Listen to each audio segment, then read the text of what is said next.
Buenos días, buenas tardes, buenas noches. Estamos aquí en Pare Oreja en este nuevo capítulo con el compañero Olimpo Cárdenas, compañero del Congreso de los Pueblos, que además viene de un recorrido de historia alrededor del movimiento sindical, de comunicación popular también en periferia, derechos humanos en la Comisión de Derechos Humanos del Congreso de los Pueblos. También, como parte de tu militancia de Congreso de los Pueblos, has estado en la USO en todo el tema de derechos humanos. Y este último tiempo te encuentras con una nueva tarea, delegado también por el movimiento, de participar del Comité Nacional de Participación o para la participación. Eso ahí a veces se menciona de una forma o de otra, pero es el mismo comité. Entonces, mi viejo, bienvenido. Muchas gracias por estar en este espacio. Recordamos que Pare Oreja es un espacio principalmente también para nutrir el debate de nuestra militancia, del movimiento popular en Colombia y en el mundo también, pero para llenarnos también de ideas, de debates, de reflexiones al respecto de temas que van surgiendo en los momentos políticos. Llegamos a este día con unos recientes hechos muy activos. Tuvimos el 2 de este mes de agosto una movilización bastante fuerte. Tuvimos el 3 la instalación del Comité Nacional de Participación, que así como chismes entiendo que fue convirtiéndose de un evento pequeñito, casi sin muchas cámaras, a convertirse en un evento de, no sé, 3.000, 3.500 personas, con transmisión en vivo, muy interesante. Y bueno, viejo, queriendo conversar mucho contigo sobre eso, sobre cómo se está viendo en Congreso de los Pueblos este momento político, cómo entendemos eso de la paz, de la participación. Ya en algún momento hablábamos en una de las comisiones políticas, en la gran comisión política, sobre 3 carriles y bueno, con muchas ganas de compartir con eso, así que bueno, bienvenido y de una vez darte inicio con el tema. Bueno, Carlitos, muchas gracias y espero que este Pare Oreja arranque, coja fuerza y de una vez invitar a toda nuestra gente en todo el país, a nuestros amigos y amigas, a que lo alimentemos. Muy buena idea, te lo felicito. Y sí, claro, vamos a trabajar fuerte en este tema y en los que haya que trabajar, con mucho gusto. Bueno, bien por lo de los 3 carriles, yo creo que toda nuestra gente, nuestros procesos en todos los ríos y en todos los mares y en todas las montañas de nuestra geografía y en donde hay gente de nuestro proceso, Congreso de los Pueblos, CNA y otros, hace poco en nuestras comisiones políticas renovamos nuestra visión estratégica y política y táctica también y según las coyunturas entonces nosotros afinamos cosas. Para esta coyuntura, que vamos a decir cuál es la coyuntura es que tenemos un nuevo gobierno que lo discutimos mucho, le tenemos algunos análisis sobre su carácter, ¿sí? Que van desde un gobierno progresista, decimos que es progresista, o liberal reformista. Entre eso nos movemos, porque hay que decirlo, así somos nosotros. Ni tan de izquierda ni tan de derecha.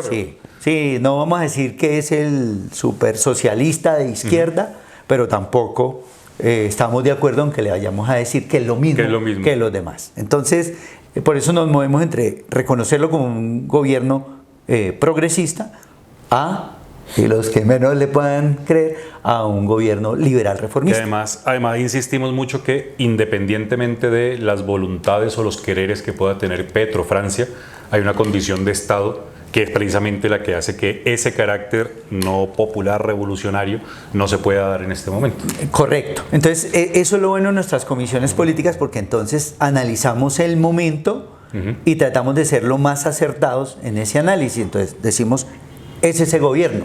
Entonces, eso es una coyuntura muy diferente a las coyunturas que tuvimos en otros momentos, donde teníamos gobiernos claramente de ultraderecha. Sí. Además, con el poder del Estado. Entonces, este no tiene el poder del Estado. Este tiene el gobierno, ¿sí? Que es otra característica de nuestro análisis. Entonces, ese es un eje central de la coyuntura. Y la otra es que, derivado de sus acciones, que hay que reconocerle, que fue recuperar las relaciones con Venezuela, que es muy importante y que nadie se atrevía a hacer eso, ni mucho menos porque podía ser pateado por el imperialismo. pues aprovechó un momento muy clave en donde el imperialismo también había cedido un poquito y había buscado conversar con Venezuela por aquello del petróleo y todo el tema OTAN, Rusia, Ucrania, etc. Y entonces conecta de nuevo con Venezuela y eso le sirve para otra jugada y es conectar inmediatamente con un proceso de paz que venía bloqueado, congelado por el gobierno ultraderecha de Iván Duque, Uribe. Y que desde 2018 estaba en ceros. Y no solo en ceros, estaba atravesando una crisis terrible que justamente se la había provocado el gobierno uribista de Iván Duque, y era la solicitud de la extradición de los negociadores del ELN que estaban en Cuba por solicitud de Colombia, y que sin embargo Iván Duque rompió los protocolos, los violó, los protocolos que habían, y sencillamente no volvió a dialogar con esa guerrilla y por el contrario la pidió en extradición.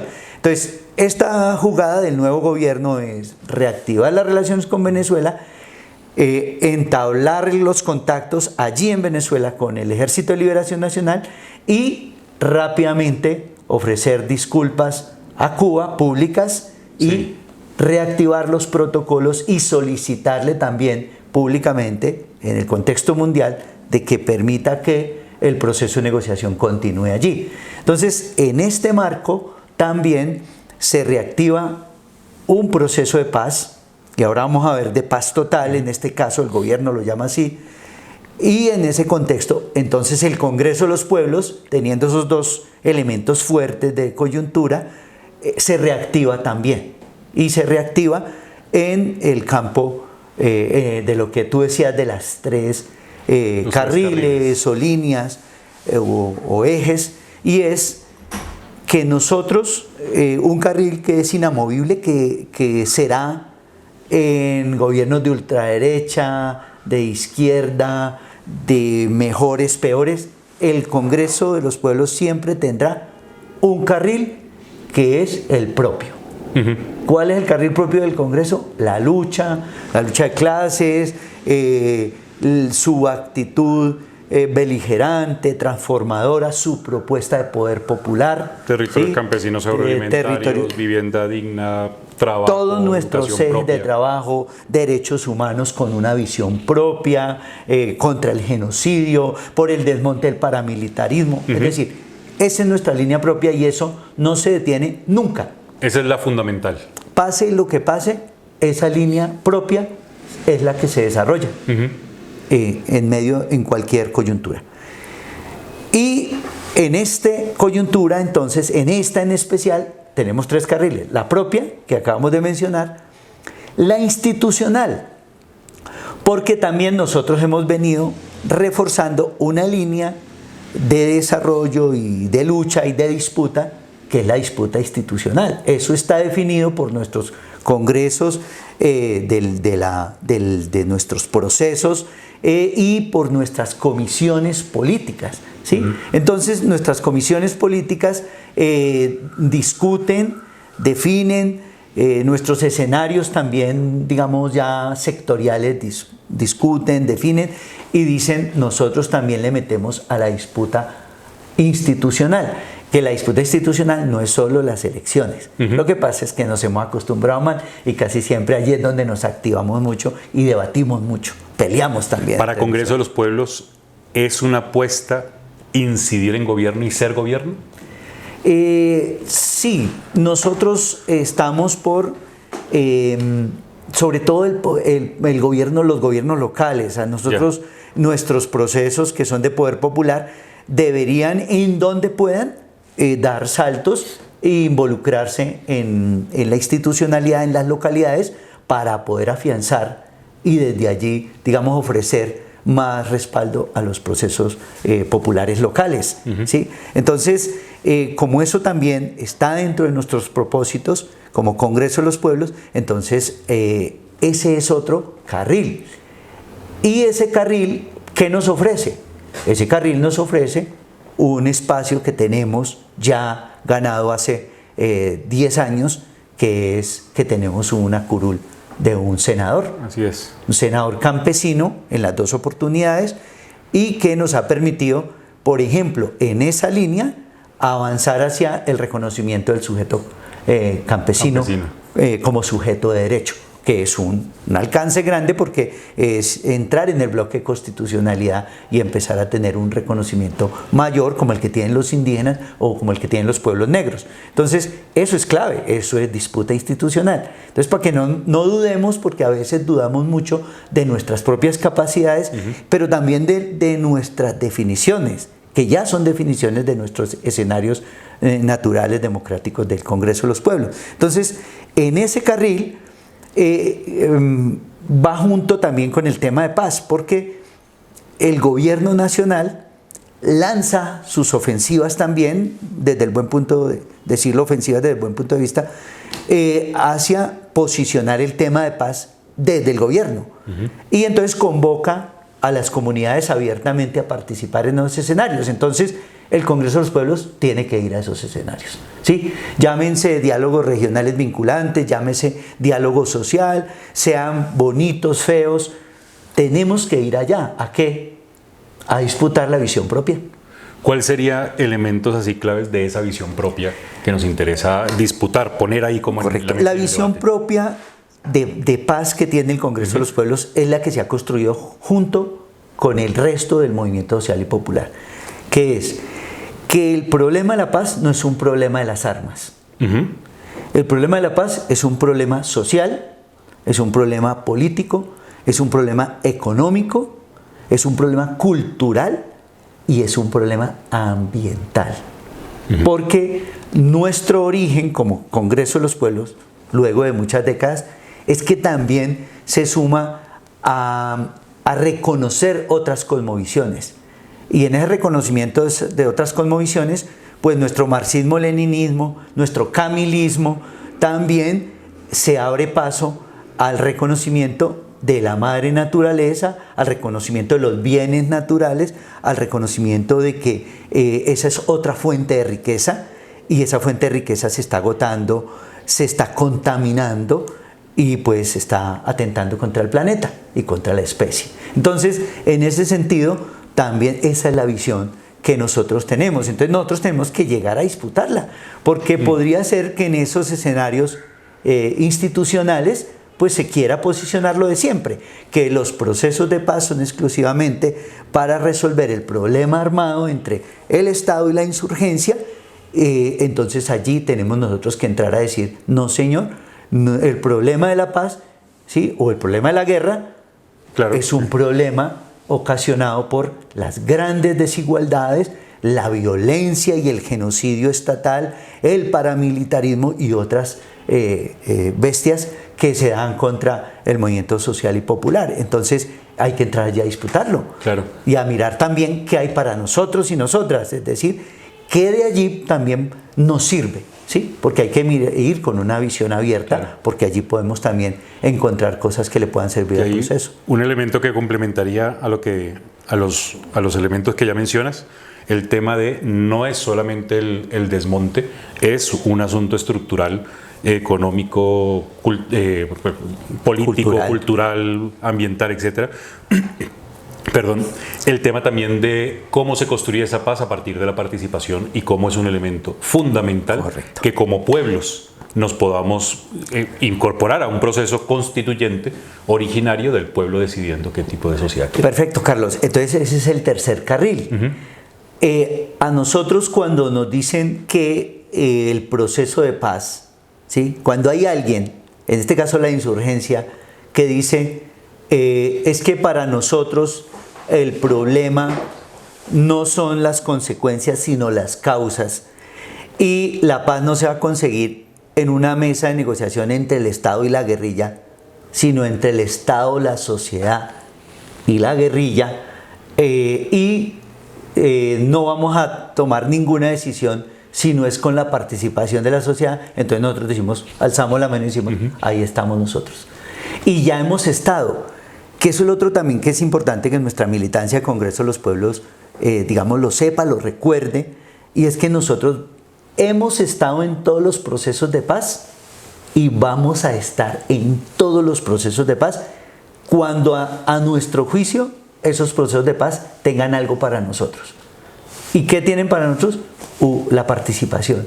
O sea, nosotros dicen, vengan, participen y pongan a jugar su propuesta como un movimiento social y político, lo debemos hacer, porque entonces ¿dónde estaría la vocación de poder? Entonces nosotros tenemos vocación de poder popular como Congreso de los Pueblos, entonces nosotros vamos allá también. Entonces ahí están los tres carriles, carril propio, el carril institucional y el carril de los procesos de paz. En este caso, con el Ejército de Liberación Nacional, y vamos a debatir dentro del Congreso de los Pueblos, sí también en los otros escenarios de paz que se desarrollen, porque el cuento de la paz total, la propuesta de paz total, que es sí, es un paradigma, es paradigmática, y así lo dice incluso en el texto de la ley de paz total, que pretende ser un proceso paradigmático, y lo es. En tanto, nunca se había dado un proceso en nuestro país en donde se convocara a el diálogo y a la negociación a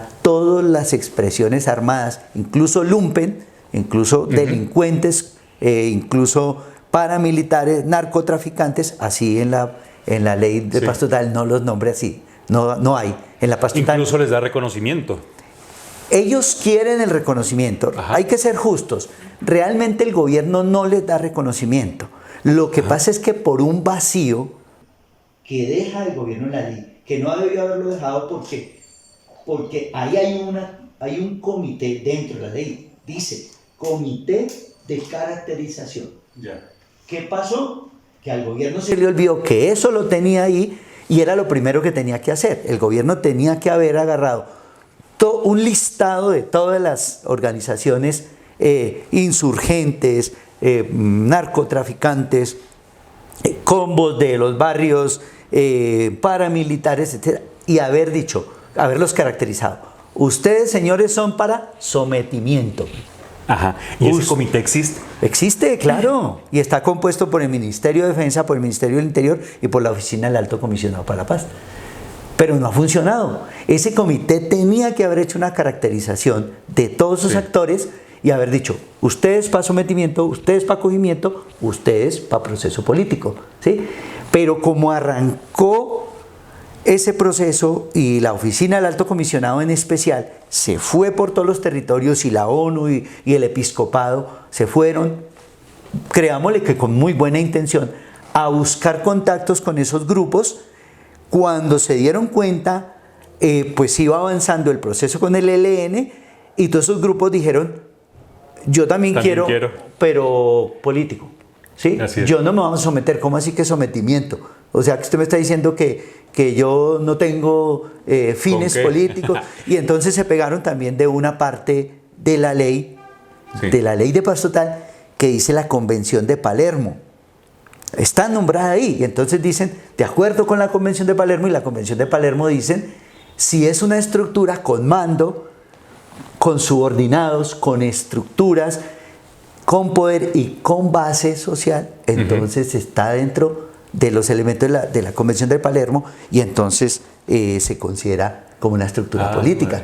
Y entonces los paramilitares especialmente, que tienen muy buenos abogados, dijeron rápidamente, nosotros exigimos tratamiento político, porque tenemos todas las características, nosotros tenemos base, y se lo demostramos, ya hemos hecho paros armados, ¿sí?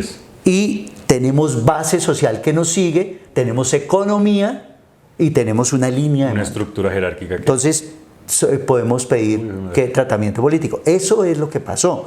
No es que el gobierno haya dicho, venga que ustedes también les voy a dar un espacio político, no, es que aprovecharon los mismos vacíos y errores del gobierno y solicitaron participar. Entonces, cerrando el otro tema, en el carril de diálogos de paz, pues nosotros nos vamos a meter, y ya nos metimos en el proceso de negociación gobierno del ELN, porque allá hay una mesa que está compuesta por unos negociadores y negociadoras por parte del Estado. 2 y 2. Sí, no, son muchos, hay 10, 15, y muchos de ellos son gente que procede del movimiento social y popular, ¿sí? Y eso hay que reconocerlo. Y están, por supuesto, los negociadores de siempre, de la guerrilla del ELN, son los mismos, la mayoría de los que estaban desde el proceso con Santos, y este gobierno reconoció la agenda, la misma agenda, los 6 puntos, que son participación de la sociedad en la construcción de paz, primer punto, democracia para la paz, segundo punto, transformaciones para la paz, tercer punto, víctimas, cuarto punto, fin del conflicto, quinto punto, y implementación, y entonces, sexto punto. Esa agenda, que ya había sido aprobada en el gobierno de Santos, fue ratificada por este gobierno. Y no solo eso, sino ya lo que vamos a hablar ahora más adelante, y es que hace todo un desarrollo de esa agenda. Entonces, debemos como Congreso de los Pueblos estar metidos en lo que de esa agenda nos convenga, nos identifique y esté dentro de nuestro plan de trabajo. Y el paréntesis alrededor de lo que ya mencionabas de ese tercer carril, de cómo se viene entendiendo el tema de la negociación con sectores armados que están en confrontación en el conflicto político, social, militar, etc. Y es que el 2 salimos a movilizarnos. Muchas veces nos hacen la crítica con justa razón, y es que pareciera que nunca estamos conformes con nada y siempre salimos a protestar, siempre protestamos, siempre estamos ahí como en la calle. Entendemos que la movilización popular es una no solamente de los derechos, sino de las formas, de las herramientas fundamentales de participación del pueblo. Además, cuando las instancias oficiales no tienen cabida para la participación, pues toca salir a la calle. Y en ese momento hay una bandera ahí bastante clara, y era el desmonte del paramilitarismo. ¿Cuál es la diferencia fundamental entre lo que plantea el gobierno de dialogar con grupos paramilitares, en donde incluso reconocemos a grandes sectores de lo que se convirtió en las disidencias, o parte de las disidencias de las FARC? Pero ¿cuál sería esa diferencia entre negociar con ellos y el desmonte del paramilitarismo? Yo creo que tiene más un complemento. Bueno, nosotros claramente protestamos contra el paramilitarismo porque nosotros tenemos un análisis propio y además unas elaboraciones de análisis sobre el paramilitarismo. De hecho, fuimos copartícipes en la producción como periferia, por ejemplo, del libro Del paramilitarismo al paramilitarismo, que su solo título, bueno, es una pregunta, del paramilitarismo al paramilitarismo. Entonces, ahí ya está poniendo en tela de juicio todos estos conceptos de neoparamilitarismo, grupos emergentes, herederos, etc. Y nosotros decimos, no, es una política, es una estrategia estatal. Sí. Claro, del Estado capitalista. El Estado capitalista, además, genocida. Entonces, y esa estrategia es una estrategia de contención del movimiento social y popular. Correcto. Y de los procesos revolucionarios. Pero también es una estrategia de defensa de los intereses de la oligarquía. Correcto. Y del modo de producción. Entonces tiene ese alcance. Sí reconocemos que tiene unos desarrollos, ¿sí? Y unas sofisticaciones incluso el paramilitarismo, que son más graves. Y es, por ejemplo, la que mencionabas ahora, y es que nosotros también ya consideramos que es una realidad ya de carácter cultural, que ha impactado en los territorios, especialmente en los territorios donde están nuestros procesos, y es que peligrosamente captan bases sociales, y la captan a través de una combinación que es económica, a través del narcotráfico, y es que la cultura, el narcotráfico genera una cultura, sí, claro, del narcotráfico, claro, que no es solamente el asunto económico, sino que es lo que llamamos, muy conocido para los colombianos y las colombianas, una cultura traqueta, ¿sí? De mucho licor, de muchos vicios, de fomento de la trata de personas, de la esclavitud sexual, del sicariato, del el derroche. Entonces eso rompe cualquier concepción de lucha de clases, de formación social y política, de economía popular, etc. Entonces peligrosamente esa cultura está creciendo, ¿sí? Y fácilmente es cooptado nuestros jóvenes, mujeres y hombres, por ese estilo de vida. Entonces, entendiendo eso, nosotros decimos, el paramilitarismo es una amenaza permanente a cualquier propuesta de cambio y de transformaciones. Y si vamos a entrar en el proceso de participación, como ya lo estamos haciendo, nosotros dentro de nuestras exigencias tenemos como garantía para la participación el desmonte del paramilitarismo. Porque lo que va a suceder es que si nosotros nos desatamos a participar por todo el territorio nacional, nos vamos a encontrar con un riesgo eminente. Y es que el paramilitarismo va a decir aquí no. Y va a decir aquí no a plomo. Va a decir aquí no y nos va a matar la gente. O aquí sí, pero así. Exactamente, va a decir no, sí, listo, le metemos a la vaina. Yo pongo la plata, sí, y dale, claro, hacemos una rumba y vamos a participar, ¿cierto? Entonces, de pronto terminamos siendo un vehículo de sus propios intereses. Entonces, eso tiene que quedar claro para nuestra militancia, porque nosotros y nosotras no podemos de pronto ser ingenuos allí. Entonces, ese tema lo consideramos nosotros como Movimiento Social y Popular. Pero el Estado, o en este caso más bien el gobierno de Petro, considera que justamente el paramilitarismo es un gran riesgo, ¿sí? Pero cree que lo puede resolver, ¿sí? Negociando con él, hablando con él y pactando para que deje de su práctica paramilitar. De una u otra manera ha adelantado algunas acciones dentro de su principal mentor, que son las fuerzas militares de Colombia, que ya hasta el cansancio están los montañas de pruebas del padrinaje que tiene las fuerzas militares todas con el paramilitarismo. Así se entrenaron en los batallones, tienen una doctrina militar idéntica a la de los militares del Estado, y que es procedente de unos convenios que se dieron en los años 60 con el imperialismo, entre los gobiernos de derecha y el imperialismo, y que es una visión absolutamente clara, que ya la mencioné, contrainsurgente, contrarrevolucionaria, de contención de otras propuestas socialistas o de poder popular, y defensora del statu quo, ¿sí? Entonces, eso debe quedar absolutamente comprendido. Entonces,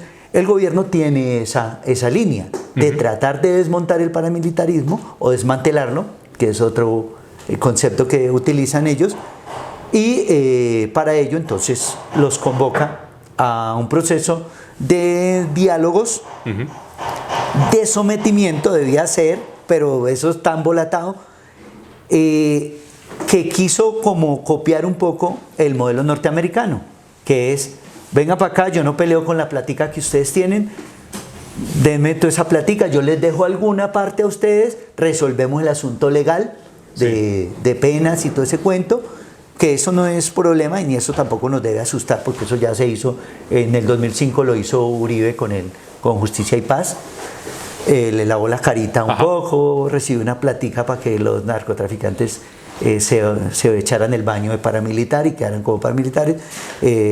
Por eso huyó don Ternura, Luis Carlos Restrepo. Y bueno, todo eso que ya sabemos los colombianos y colombianas. Entonces, eso no sería el problema, porque listo, si va a ser para que esos grupos desaparezcan, pues estaría bien. Pero ya vimos que reaccionan muy rápido, además porque seguramente tienen una asesoría de algunos líneas del establecimiento, algunas élites del establecimiento que no están dispuestas a que el paramilitarismo desaparezca.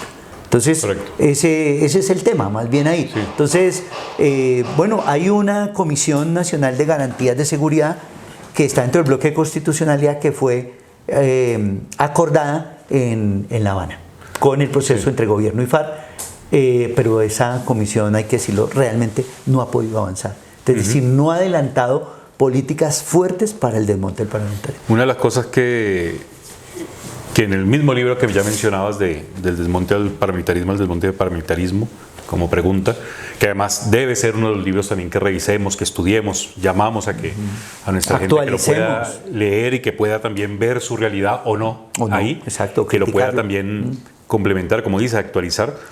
Y es que, bueno, junto con que nunca se desmontó el paramilitarismo, que más bien se reencauchó, se tecnificó, se modificó, se actualizó, se extendió profundamente. Y en eso, una de las cosas que te complementaría es cómo no solamente lo vemos como un peligro futuro, sino cuando vemos escenarios como el Pacífico, el Cauca, gran parte de la zona que conocemos como los Dos Ríos, nordeste antioqueño, sur de Bolívar, sur del Cesar, Bajo Cauca. Cuando vemos Bajo Cauca, cuando vemos Catatumbo, Nororiente, cuando vemos en Oriente, y el ataque contra los compañeros y compañeras del movimiento social allá. Recordemos que hace poco más de un año y sufrieron un bombazo contra la sede con más de ¿cuántas? 60 personas, 70 personas que habrían ahí líderes de lideresas sociales en Saravena.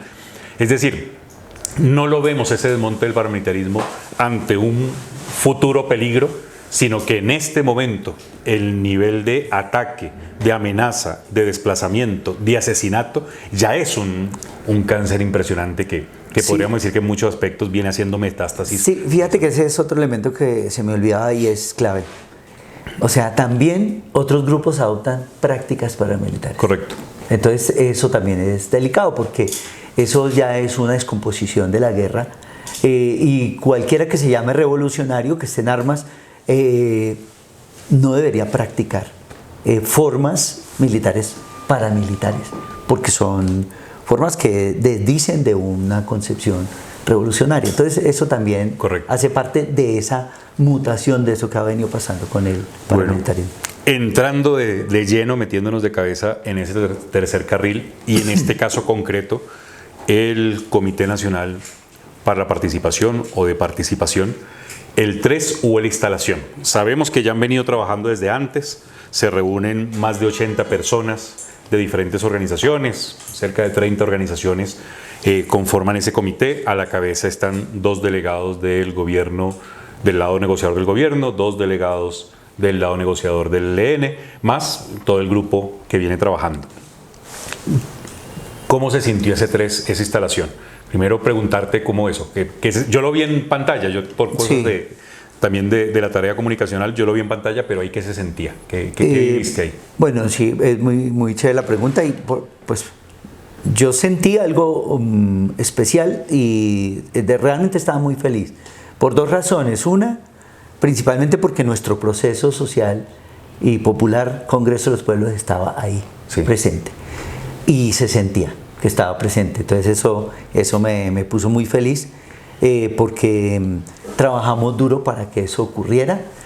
Efectivamente no era la intención desde el gobierno de que la instalación del Comité Nacional de Participación fuera un gran evento, y nosotros, como siempre rebeldes, pues lo que hicimos fue un 2 movilizador para recordar que había un asunto grave como el del paramilitarismo que había que resolver, y lo hicimos en la Fiscalía para que también pudiéramos criticar al criminal que tenemos por fiscal.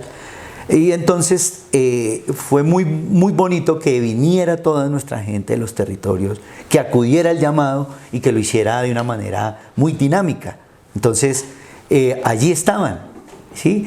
Y estaban los pueblos negros, y estaban los indígenas, los pueblos indígenas, y estaban nuestros pueblos y todos ellos y ellas con sus guardias. Sí. Y realmente el dispositivo de seguridad grande es de las guardias populares, vamos a decirles, étnicas, las cimarronas, las campesinas, las indígenas, y había un pueblo muy caracterizado con sus sombreros, con sus colores, y eso realmente fue muy bonito. Ahora, el despliegue tecnológico en la comunicación que no era de nosotros, por supuesto que no tenemos toda plata ni todos esos medios lastimosamente que los deberíamos tener, pues hacían unas tomas espectaculares y fue una muy buena producción desde el punto de vista audiovisual.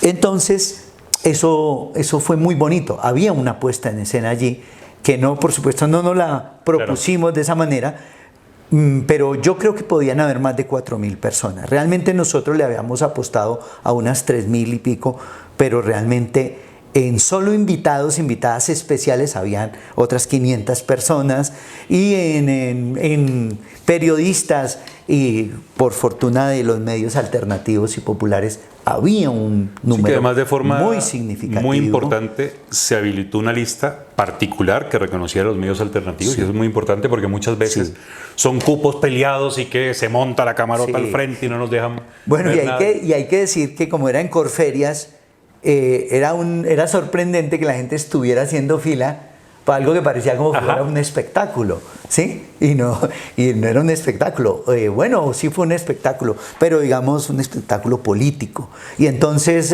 la gente hizo fila por 3 horas más o menos. Entonces esto se llenó y estaba lleno de pueblo, ¿sí? Además de que estaban pues algunas personalidades de la vida pública y política y tal.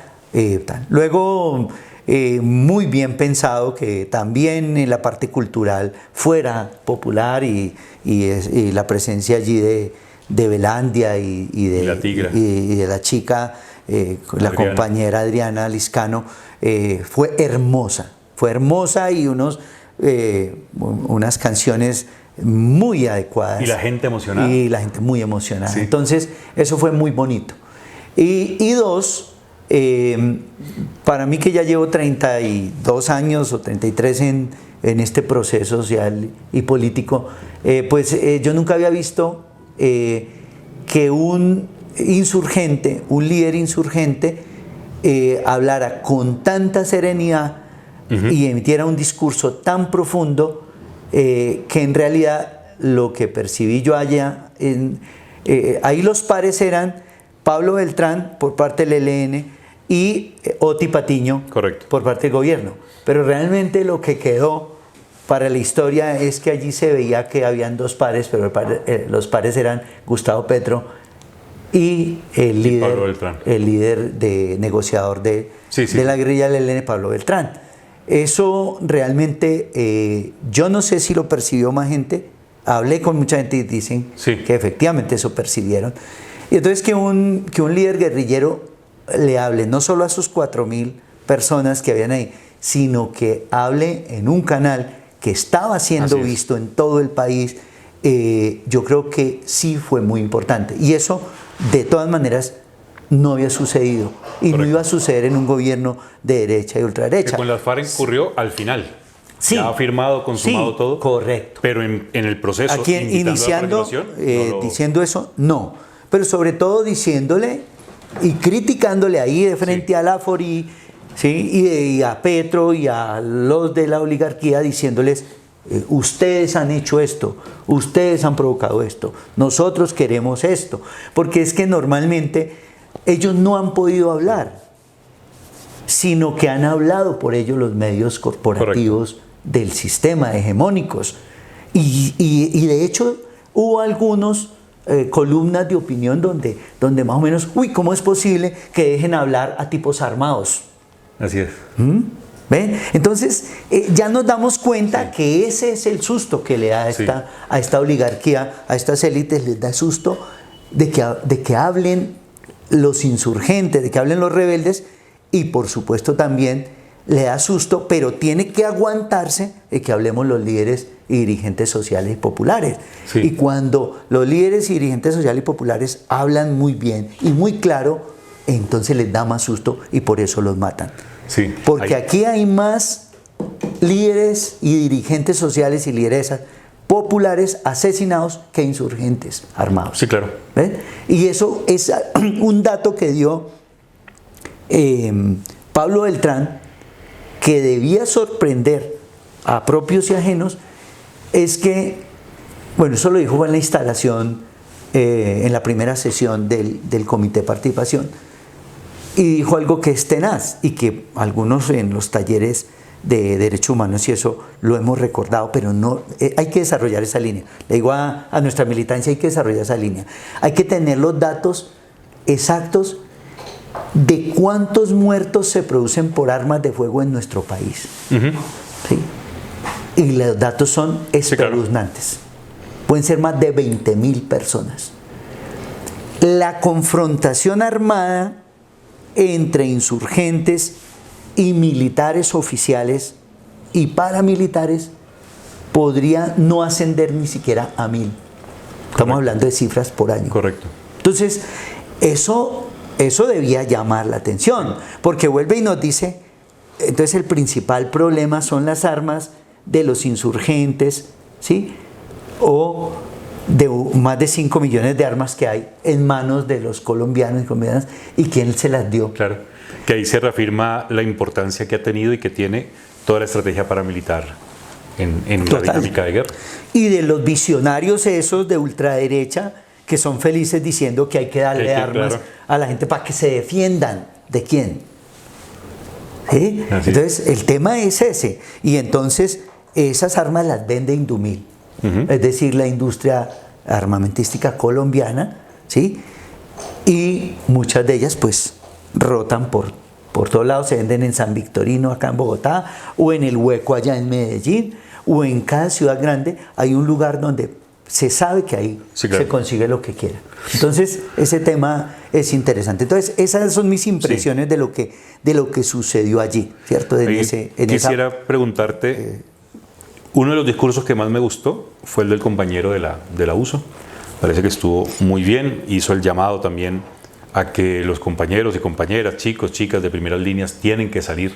Además fue si se quiere, una promesa de compromiso. Petro, en un compromiso de Petro que no se ha cumplido. Y ese discurso me gustó mucho. Pero quisiera anotar algunos puntuales. En términos cronológicos, aunque ya traías algo de Pablo Beltrán, pero en términos cronológicos, habla Laforí y dice... Estás nervioso. Eso contaban, que temblaba. Estás nervioso. El día anterior, pues habían visitado también, la movilización visitó la casa de los ganaderos en Bogotá.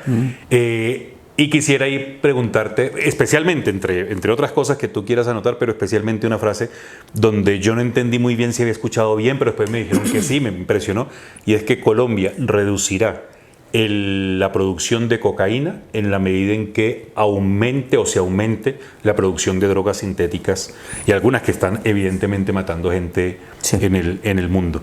Esa frase, ¿qué impresión te genera? Sí, yo la escuché y yo la entiendo, creo, con el sentido que ese hombre lo dijo. Es una paradoja. Sí. ¿Y por qué lo repitió en otro espacio en donde yo lo escuché? Es una paradoja que él está planteando. Y dice que a pesar de lo duro que sea que crezca el fentanilo y las drogas sintéticas, paradójicamente podría ser un momento muy importante para que Colombia reduzca su demanda y también su oferta de cocaína. Es eso. Es eso realmente lo que él quiso posicionar. Y de una u otra manera también es un reconocimiento a algunas políticas diametralmente diferentes de este gobierno frente a los productores de coca, y es que ha distinguido entre lo que es ser un productor de coca y un narcotraficante. Porque nuestros pueblos campesinos especialmente, lamentablemente, tuvieron que acudir al cultivo de la hoja de coca porque el modelo neoliberal creó, contrató, acordó nuevos tratados de libre comercio, y la comida que se sembraba en esos espacios donde ahora se siembra cocaína, pues allá se sembraba comida.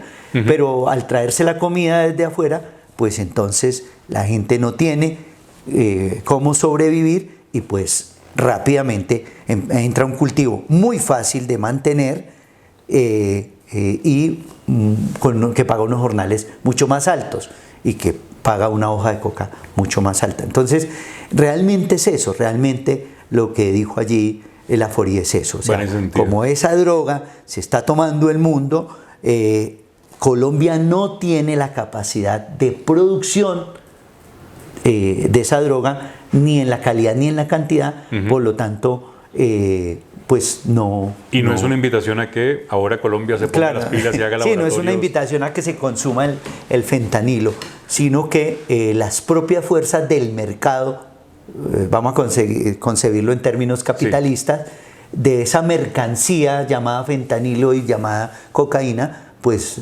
va a alterar esos mercados internos. Entiendo. De la coca. Segunda idea, aparece un Pablo Beltrán que, entre otras cosas, dice: no nos pidan, algo así, hablar o trabajar sobre las consecuencias, los síntomas del conflicto, sino sobre las causas.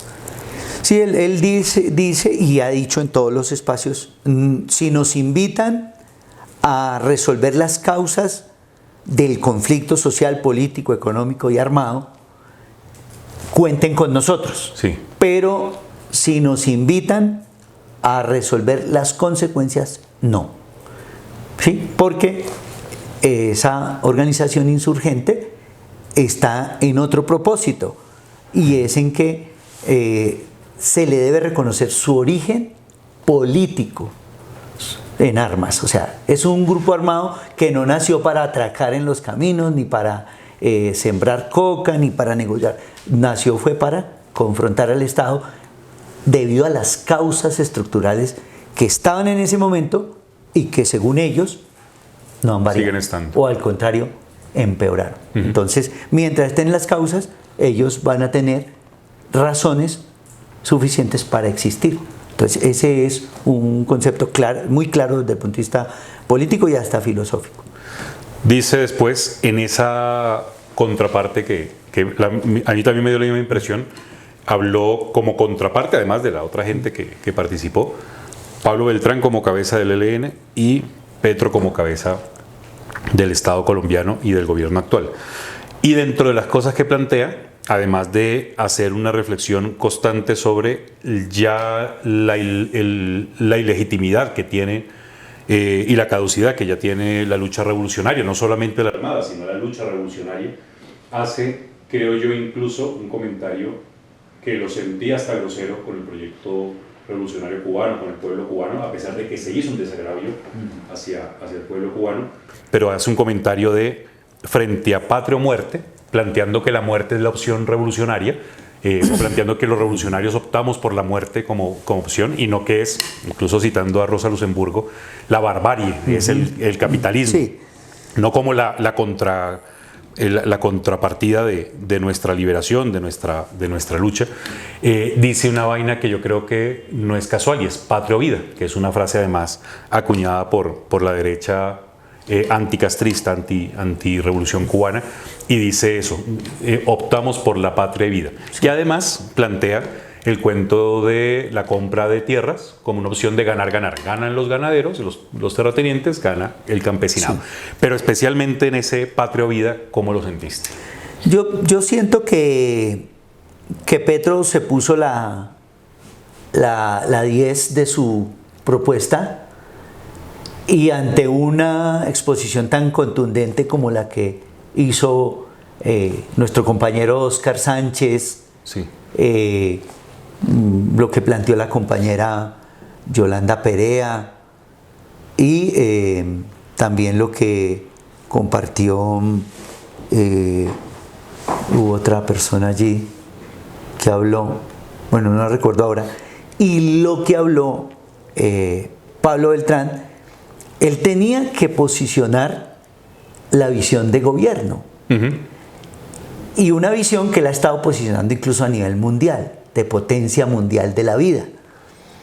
Y en ese sentido, en un discurso extenso de hora y 20, sí, digamos que se la jugó con todo su línea ideológica y política. Entonces, el discurso de Petro es un discurso con un peso ideológico fuerte y una propuesta política, ¿sí?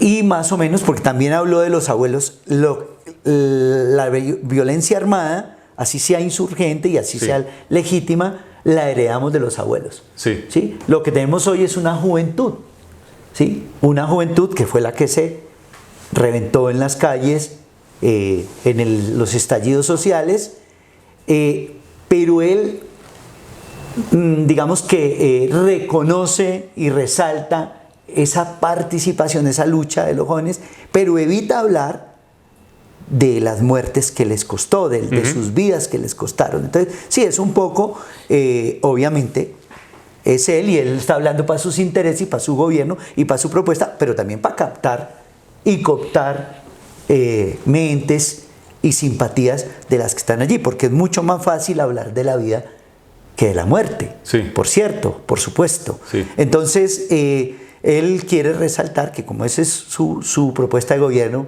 Colombia Potencia Mundial de la Vida, pues él no concibe que la revolución y el cambio se logre a través de las armas, sino a través de otros espacios, y que por eso se invita al espacio del diálogo y de la negociación, a la solución política. Entonces, tal vez nosotros, el movimiento social y popular, por supuesto, abogamos, y está dentro de nuestras consignas también, la solución política al conflicto armado.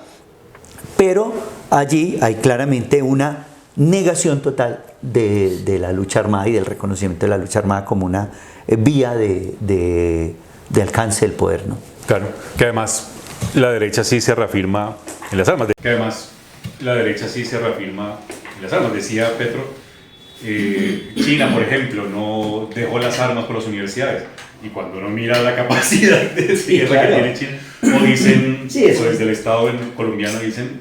Sí, es más una postura filosófica y también ideológica, digamos, que quiere captar unos seguidores, pero pues no hay un planeta más armado y una época, claro, en donde esté más armado que esta, claro, ¿sí? En donde literalmente se impulsa por los medios masivos de comunicación la donación de armas para Ucrania. Así es. Y no cualquier arma, mejor Leopard 18. Necesito Leopard 18 para ayudar a los ucranianos a que se maten más con los rusos. Entonces, es un contrasentido en un capitalismo que su principal característica es la doble moral. Así es. Un doble discurso, absolutamente, un discurso genocida, un discurso guerrerista, y por otro lado le quieren dar clases de democracia al mundo.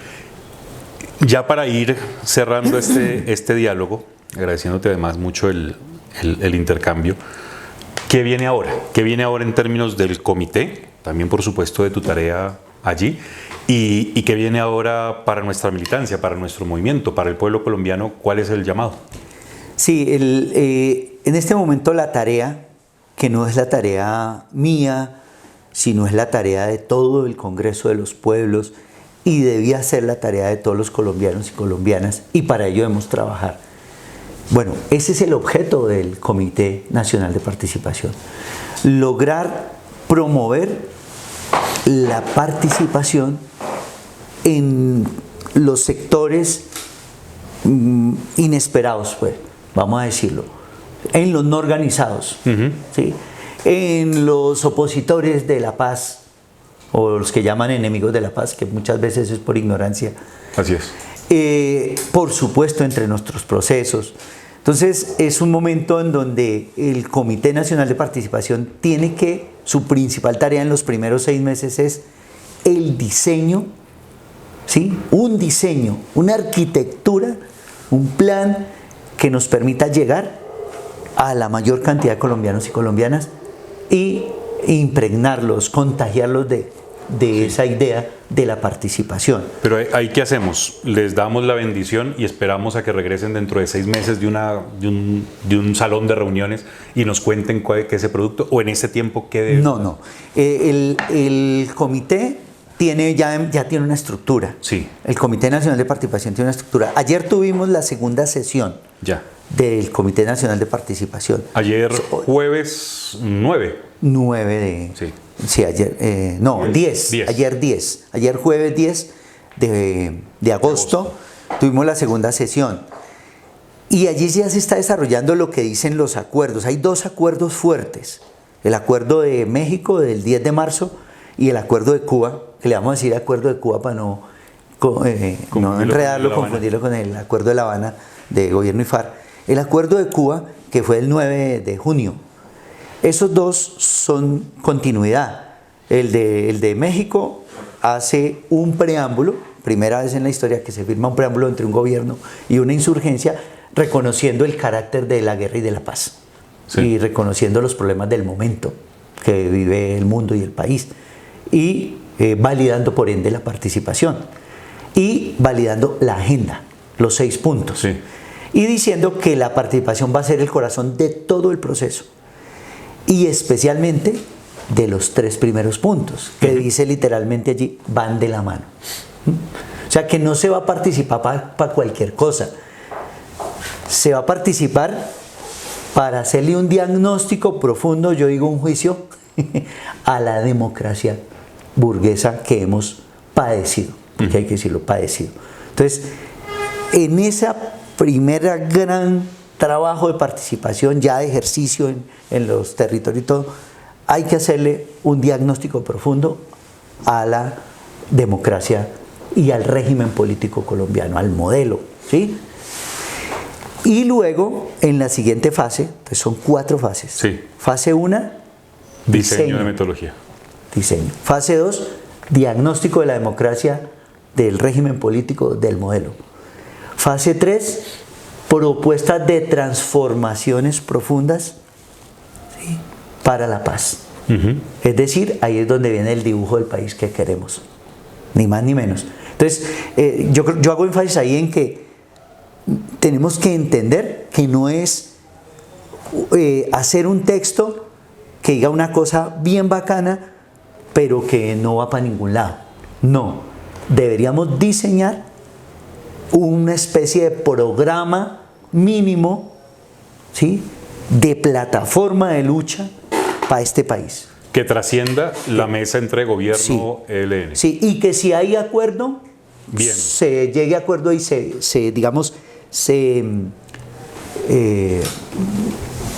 implemente desde esa mesa.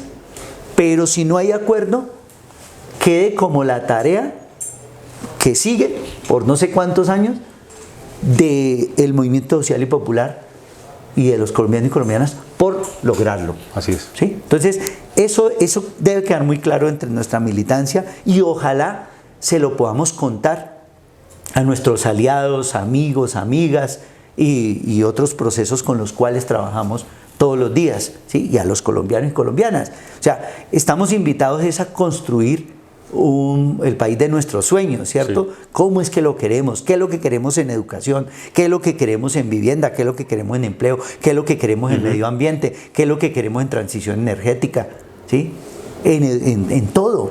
Entonces, entonces no puede ser que sea la mejor educación, no, la educación para tantos millones de jóvenes, hombres y mujeres, niños y niñas en Colombia, que cuesta tanto y que se conseguirá de este lugar y se hará así y así.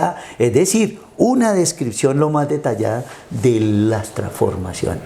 Imagino que parte de lo que nos cuesta muchas veces, no solamente identificar ese futuro ideal, sino cómo lo transitamos. Cómo lo transitamos y cómo lo conseguimos, cómo luchamos por él, ¿sí? Porque si eso no se da, pues nos toca lucharlo en las calles. ¿Ven? De nuevo, ¿en dónde? En nuestra línea propia. En el carril 1, línea propia. Entonces, eso es, creo que es muy bacano que lo comprendamos de esa manera, porque es más fácil de entenderlo así, para que no nos llenemos la cabeza a veces de conflictos innecesarios entre nosotros y nosotras mismas, porque pero es que a mí como que no me gusta, como que es que eso hay otro engaño, otro entrampamiento. No, o sea, yo creo que ya nosotros y nosotras estamos muy maduritos y somos sujetos y sujetas políticas que podemos entender en lo que estamos, ¿sí? Por eso no es poner toda la carne en el asador allá y no, de allá ya dejemos eso y nos vamos a sentarnos a la casa a esperar que lleguen al acuerdo y que venga el nuevo país. Eso no va a ser así. Eso nos lo vamos a tener que pelear. Y nos lo peleamos en el carril 1, en el carril 2, en el carril 3 o en el carril 1 solamente, dependiendo de lo que suceda. Siempre el 1. Bueno, mi viejo, agradecerte de nuevo muchísimo este Perdona, diálogo. Sí. Hay ayer en la comisión, que es de Sí. 81 personas, Correcto. 30 procesos, pero 81 personas, porque hay procesos que tienen 2 y 3 y tal. Entonces, en donde tenemos nosotros, y orgullosamente represento allí al Congreso de los Pueblos, pero también tenemos un compañero del CNA y tenemos una compañera que es de Ciudad en Movimiento, de Ciudadanías por la Paz, y tenemos un compañero que es de la USO, y tenemos un compañero que es de la CUT, ¿sí? Entonces tenemos un compañero que es de FECODE, es decir, ahí tenemos un combo, pero además tenemos gente del movimiento de derechos humanos, porque toda esa gente es gente con la que hemos trabajado, entonces ellos también son nuestros, porque son del pueblo, ¿sí? Así sean de otros procesos sociales, además nos venimos reuniendo con todos pensando cómo poner a funcionar bien ese comité. Entonces ayer hubo una división del trabajo Ajá. en 5 comisiones, ¿sí? 5 comisiones de a 16 personas. Sí. Esas comisiones se les asignó 3 sectores o poblaciones y 2 regiones, ¿sí? Por lo menos yo estoy asignado Sí, Congreso, ¿cuál nos toca? a nosotros, en el caso mío, jóvenes, Sí. estudiantes, Sí. niños, niñas y adolescentes. Y las regiones que tenemos son Antioquia y el eje cafetero. Pero nuestra gente, todos nuestros procesos están en todas las otras comisiones, en donde está pues todo el tema de minero energético, ambiental, mujeres, bueno, todo está, todo, absolutamente todo está, y todos estamos ubicados en diferentes regiones. Entonces vamos a camellar, entonces nuestra gente en regiones tiene que estar ahí en la jugada, nos tenemos que encontrar y tenemos que ayudar a diseñar, de aquí hasta febrero, puro diseño, ¿sí? Pero lo que tú decías, no es en las oficinas, no, es que vamos a ir a hablar con la gente, tenemos que hacer diseños que sean muy bacanos, que sean amables, agradables y que la gente llegue allí con ganas de decir, juguémonosla por aquí, hagámosle por allí, hagamos asamblea allí, pero allí hagamos minga, pero allí hagamos una fiesta, pero allí hagamos un festival del río. Es decir, vamos a jugarnos ideas bien bacanas para que sea una participación activa, para que la gente se enamore de la participación y para que de allí entonces podamos llevar un diseño para que cuando arranquemos a hacer diagnóstico entonces le metamos mucha gente a eso. Entonces ayer se hizo eso, entonces ya tenemos regiones, ya tenemos poblaciones y sectores y vamos entonces a empezar a meterle a eso en forma. Ahí veo que hay varios retos inmediatos. Frente a una participación que sea meramente decorativa, formal, hagamos un forito y ya con eso la gente participó, tenemos el reto de llenarlo de espacios, no solamente vinculantes y que nos peleemos eso, sino además que sean diferentes en términos de la formalidad. No solamente el evento que se hace en el hotel con la gente en Bogotá, sino que sea diverso, que se parezca a nosotros, que se parezca a nosotras, que sea lúdico, que sea divertido, que sea bonito. Creo que hay un reto metodológico y estético de cómo avanzar en que los niños, las niñas, las diversidades, todos y todas participemos de acuerdo también a nuestras diferentes formas de expresión. Lo otro que ya mencionaba, tenemos que garantizar que esto no sea un ejercicio meramente decorativo, formal, sino que tengamos la posibilidad de pelearnos con esto una agenda de país y que con esto nos peleemos precisamente el hecho de que sea vinculante, decisorio. Y eso no nos lo van a dar ni el gobierno ni el ELN, sino que va a ser con la lucha popular. Y eso solamente va a ocurrir si nos comprometemos con este momento político. Así que, mi hermano, de nuevo, agradecerte muchísimo el espacio, abusando además del tiempo, y por supuesto invitarte a que podamos contigo, con otra gente que está ahí en el espacio, poder seguir desarrollando estas reflexiones y que nos puedan ir orientando también sobre ojalá este formato y esta idea nos permita conversar más sencillo todas nuestras líneas de trabajo. Porque, por ejemplo, esto de la comunicación lo tenemos que sacar adelante muy, muy bien y meterle el hombro porque es fundamental. Bueno, hasta el próximo Pare Oreja. Muchas gracias. Gracias, amigo. Agradecerte mucho. Bueno, listo. ¿Listo?